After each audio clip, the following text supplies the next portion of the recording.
Karena di atas semua itu, approval rating Pak Prabowo turun dari 80,9% di Januari 2025 sampai ke 59,75% di Juni 2026. Dan netizen tuh sampai ada yang nge-timestamp in gimana pergerakan Pak Prabowo pidato. Terus dibandingin sama keadaan pasar dari jam 9 pagi sampai jam 2 itu kayak gimana. Nah, ini tuh menarik. Kenapa? Karena di atas semua itu, approval rating Pak Prabowo turun dari 80,9% di Januari 2025 sampai ke 59,75% di Juni 2026. Pertanyaannya kenapa? Video ini mungkin nggak aman, tapi menurut gua fenomena ini itu sesuatu yang sangat amat layak untuk dibenahi. Tapi sebelum gue jelasin kenapa, ada satu dulu yang dibedah, sesuatu yang sering dilewatin orang. Kenapa ini bisa terjadi terus-terusan?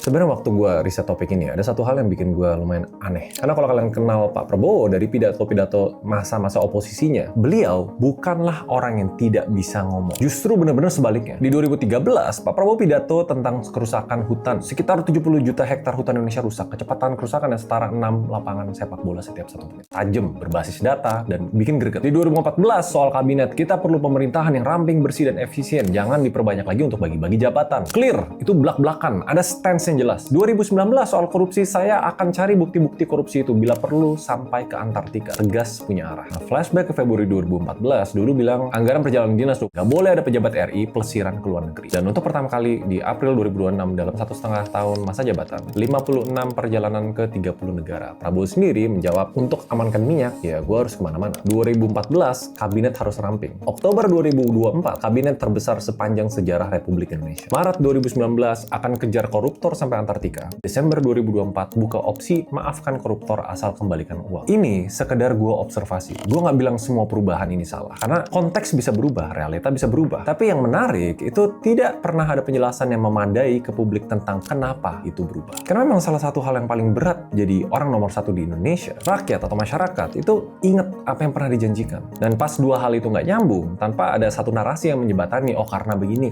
yang tumbuh itu bukan trust, tapi yang tumbuh itu tanda tanya. Karena kalau menurut pakar komunikasi dari Universitas Padjadjaran, Kunto Aji Wibowo, disebut sebagai komunikasi yang defensif dan reaktif. Ini alih-alih proaktif membangun narasi, Pak Prabowo lebih sering merespon kritik dengan nada yang menutup dialog. Ini quote-nya, dalam komunikasi ketika satu pihak udah bilang pokoknya, apalagi yang bilang itu pihak berkuasa, bisa mampet semua saluran komunikasinya. Dan anyway, mampet itu yang kerasa sekarang. Nah, gue pengen kalian perhatiin satu hal. Semua yang baru gue ceritain tadi, inkonsistensi, komunikasi yang defensif, saluran yang mampet, ini bukan sesuatu yang tiba-tiba orang baru sadarin. Yang harus diapresiasi, Pak Prabowo tuh tahu. Beliau sendiri bilang. Tapi di situ yang bikin gue makin penasaran. Kalau sudah tahu komunikasinya itu kurang oke, kenapa polanya nggak ada perubahan yang signifikan?